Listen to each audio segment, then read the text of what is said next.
Stoicism itu semacam penguasaan yang itu hanya dimiliki oleh satu orang.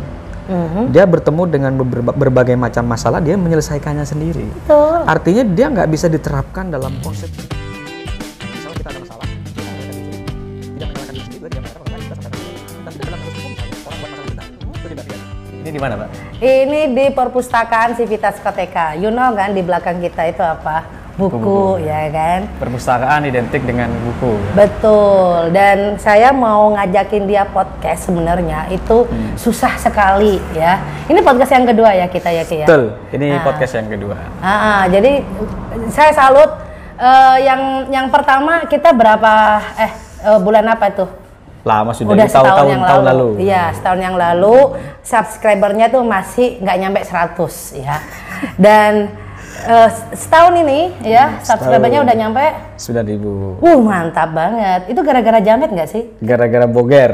Boger ya? Ya, gara-gara ya konten itu. Apalagi setelah kamu wawancari apa yang tiba-tiba langsung viewernya banyak, terus atau enggak subscribe-nya banyak? Nggak ada. Gara-gara boger itu? Gara-gara boger. Gara-gara boger ya? Iya. Wah hebat, keren banget loh. Dan ini pertemuan kedua dengan Mbak Novi. Jadi kemarin kita sempat bahas tentang dokter jualan nasi ya. Iya, dokter jualan nasi. Dan sekarang saya sebenarnya tidak punya tema, Mbak, untuk datang di sini. Saya mau ngobrol aja gitu. Jadi karena kamu seorang sosiolog, jadi sebenarnya tuh yang mau bikin sosiolog tuh saya sendiri. Tapi kan jurusan sosiologi. Iya, cuma kan sebutan itu adalah pengakuan dari masyarakat sebenarnya, kayak kiai, ya kan? Yeah. Kalau lu tuh nggak perlu punya pesantren, nggak perlu sok-sok kiai, tapi kalau masyarakat ngakuin kamu kiai, lu jadi kiai loh. Karena itu memang kayak sosiolog ya. Seandainya saya nggak punya Civitas Koteka dan nggak jadi pembicara terus diembel-embelin sosiolog, ya orang nggak akan ngerti. Jadi memang sebutan itu apa istilahnya ya? Itu memang kalau nggak diakui oleh masyarakat ya dibikin-bikin sendiri, harus mengakui merasa itu diakui. Dibikin sendiri berarti. Iya, jadi saya memang menggunakan Civitas Koteka itu untuk branding, untuk personal branding saya. Tapi masyarakat ketemu kamu di forum-forum percaya nggak kalau kamu ngomong apa gitu, Mbak ya? Percaya, karena kan saya S3-nya sosiolog. Sosiologi, percaya. Makanya kan aku masih ingat dari kata Pak Latif Yata ya, Nov, lo mau ngapa-ngapain lo harus punya SIM ya. SIM itu kalau misalnya lo mau jalan-jalan gitu ya, mau pinter kayak apa naik mobil, mau lo ngepot-ngepot lo udah ahli auleng atau apa, tapi lo kalau nggak punya SIM, orang nggak akan percaya. SIM itu dalam konteks ini titel. Jadi kalau udah titel, apalagi udah dokter, sosiolog gitu ya, lu mau ngomong anjing aja orang percaya, ngomong tai aja orang percaya. Karena kenapa orang percaya? Karena seorang sosiolog apalagi dokter itu nggak akan ngomong begitu. Nggak akan, walaupun saya bilang enak loh jadi sosiolog ngomong anjing aja orang percaya. Kenapa orang percaya? Karena orang sosiolog, orang dokter itu nggak akan ngomong itu. Iya. Itu etika masalahnya. Iya. Gak akan ngomong begitu, makanya orang percaya gitu. Jadi orang sekarang percaya kayak kamu? Saya nggak tahu ya. Lah ini yang aku pengen share sama kamu masalah stoikism itu ya. Stoikism ya. Stoikism. Jadi stoikism, aku menganut filsafat stoikism itu setahun yang lalu, waktu saya puasa media sosial. Jadi Ramadan yang lalu ya, bukan puasa yang tahun ini. Jadi puasa tahun lalu saya memutuskan untuk puasa media sosial. Ya, lah karena sudah nggak posting, jadi kan walaupun puasa media sosial aku kan cuma nggak posting ya, tapi tetap aktif tuh WA karena kan komunikasi bisnisku di situ. Terus masih nonton Netflix, masih nonton YouTube, ya. Tapi saya nggak posting, baik di Instagram ataupun di WA. Pokoknya aku nggak posting. Jadi puasa medsos itu ya udah saya tetap nonton Netflix, nonton YouTube, ngeliatin chat WA, tapi nggak pernah liatin postingan teman-teman, story-nya ataupun kalau WA itu status ya, lah nggak pernah lihat. Jadi cuma murni kaget ada WA itu karena ada chat dari orang, atau enggak saya butuh ngechat. Tapi kalau Netflix sama YouTube lah aku masih Lah disitulah karena sudah nggak megang, nggak pernah nonton TikTok sekalipun, nggak posting TikTok. Akhirnya saya manfaatin YouTube untuk belajar. Lah waktu itu saya lagi seneng sama Marisa tuh, yang dia punya channel Great Mind gitu. Lagi ngomongin stokism. Lah kebetulan kok saya punya buku pernah beli namanya Filosofi Teras. Aku nggak tahu sekarang kayaknya di mana tuh ya, kayaknya dipinjam sama Farus deh. Baca buku itu dan nonton channel YouTube-nya Marisa tentang stoikism. Dan itu pas banget apa yang saya udah lakuin, kayak udah jadi pembenaran gitu loh, Ki. Jadi salah satu kan filsafat stoikism itu kan adalah bagaimana kita menguasai diri kita sendiri. Itu aja.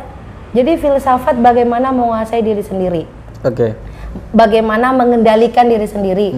Bagaimana fokus sama diri kita sendiri. Nah, makanya waktu pas kamu tadi nyinggung bahwa gimana Mbak orang percaya, I don't care. Kenapa? Karena saya nggak bisa mengendalikan apa yang ada di luar diri saya. Jadi artinya pandai berkompromi dengan apapun yang kita tidak mampu dan apapun yang kita capai gitu. Iya.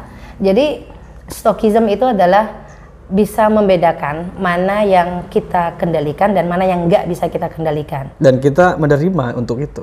Ya harus. Jadi kita berupaya misalnya ngubah orang itu nggak berubah, ya kita santai-santai aja. Nggak harus. Yang nggak bisa kita kendalikan tuh satu, penilaian orang terhadap kita. Terus apa lagi? Ucapan orang, tindakan orang terhadap kita itu.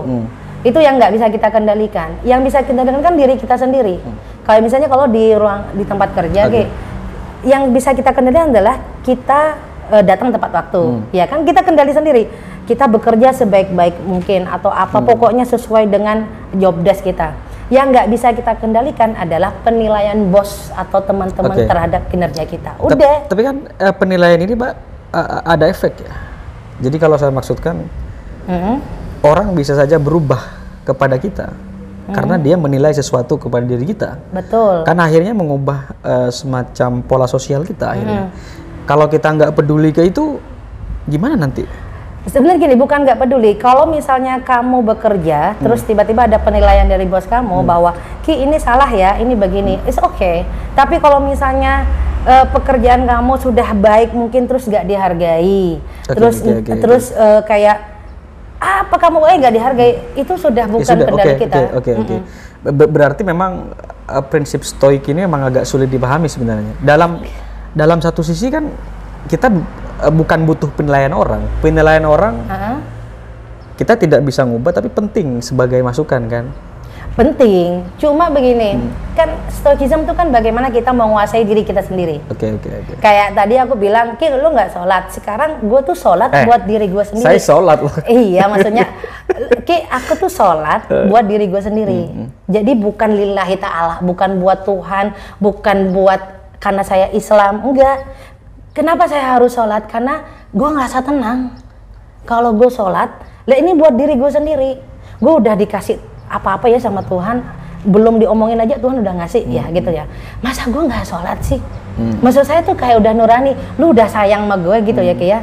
Terus tiba-tiba gue nggak bisa ngelakuin apa-apa kan, kayak useless gitu loh, udah banyak bantu saya, terus tiba-tiba saya nggak bisa ngapa-ngapain ke kamu, kayaknya gue nggak enak banget. Jadi pas ketika Ki kamu mau apa nih, Mbak, minta tolong ya kamu pergi ke kampus YIN, gue walaupun sesibuk apa, gue pasti akan datang, pasti ngikutin perintah lo. Karena lu udah ngasih banyak lah. Kenapa? Bukan karena mau nyari muka ke kamu atau karena kewajiban, enggak. Karena gue sendiri nggak enak sama kamu kan udah dibantu. Jadi prinsip stoik begitu? Udah untuk diri sendiri udah. Jadi kalau misalnya lu nyakitin saya, lu ada penolakan, misalnya gue cinta sama lu nolak saya, gue udah nggak peduli, Ki, karena orang stoikis itu, ada stoikism itu, dia sudah bisa apa ya, kayak gini. Kalau kamu yang membuat kamu sakit hati ya kamu sendiri, karena kamu mengizinkan itu. Jadi kalau misalnya kamu jahat ke saya udah nggak nyalain kamu. Itu saya nyalain, saya sekarang ngerasa marah ya, karena kamu jahitin aku. Marah, sedih, kecewa misalnya. Itu nggak akan terjadi kalau saya sendiri yang nggak mengizinkan. Oke. Jadi orang stoikism itu tuh gini, kayak perahu. Perahu itu nggak akan tenggelam karena air, tapi tenggelam karena ada kebocoran dalam perahu itu sehingga air tuh masuk. Oke. Perahu itu sendiri yang mengizinkan bahwa kayak misalnya saya ditipu, saya dijahatin, saya dikecewain, saya ditolak, pokoknya yang bikin sakit hati lah. Dan saya tuh saya akan memilih untuk tidak merasa kecewa atau sedih karena saya sendiri tidak ingin mengizinkan saya tersakiti. Oke. Nah, makanya itu yang saya masukkan kemudian agak sulit ternyata untuk membedakan mana stoikis dan mana juga kita bodoh gitu kan. Ya juga sih. Nah, maksudnya dalam satu konteks tertentu kita memang harus melawan beberapa hal yang menindas kita. Gitu kan. Cuma dalam konteks tertentu kita memang harus berkompromi kan. Makanya ketika saya nonton beberapa konten tentang stoik gitu kan, tentang stoikism itu beberapa YouTube itu, saya mikir memang agak rumit. Stoikism itu semacam penguasaan yang itu hanya dimiliki oleh satu orang. Dia bertemu dengan berbagai macam masalah, dia menyelesaikannya sendiri. Betul. Artinya dia nggak bisa diterapkan dalam konsep umum. Jadi misalnya kita ada masalah, ya kita menyalahkan diri sendiri. Tidak menyalahkan diri sendiri juga tidak menyalahkan orang lain, kita santai-santai saja. Tapi kan dalam kasus hukum misalnya, orang buat masalah kita, itu tindak pidana, ya kita harus bergerak untuk... Oh iya, kalau di hukum mungkin berbeda ya. Tapi mungkin kalau di sosial kali ya. Jadi saya nggak pengen, mungkin teman-teman yang menonton ini agak, maksudnya gimana nih, karena kita nggak ngomongnya nggak terstruktur. Kalau misalnya kamu ingin lebih spesifik atau terstruktur,